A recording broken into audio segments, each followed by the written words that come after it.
జూదంపై task force పోలీసుల దాడి, నలుగురు అరెస్ట్. జిల్లా ఎస్పీ దేవులపల్లి శ్రీనివాసరావు గురువారం రాత్రి 7:10 విడుదల చేసిన ప్రకటన తెలిపారు. గురువారం నాడు జిల్లా ఎస్పీ దేవులపల్లి శ్రీనివాసరావు ఆదేశాల మేరకు task force inspector Rajasekhar Reddy తన సిబ్బందితో కలిసి నమ్మదైన సమాచారం ఆధారంగా కుల్చారం మండలం ఎనిగండ్ల గ్రామ పరిధిలో అమ్మూరు ఆలయం వెనుక జూదం మారుతున్న వ్యక్తులపై దాడి నిర్వహించారు.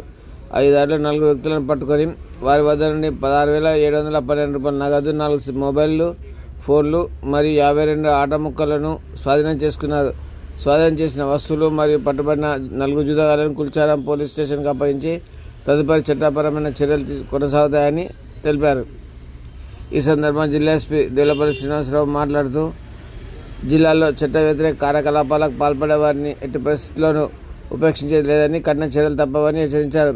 పేకాట, బెట్టింగ్ వంటి కార్యకలాపాల వలన ఎన్నో కుటుంబాలు నష్టపోతున్నాయని, ముఖ్యంగా యువత తక్కువ సమయంలో ఎక్కువ డబ్బు సంపాదించే ఆలోచనతో చెడు మార్గాలు ఎంచుకుంటున్నారని పేర్కొన్నారు.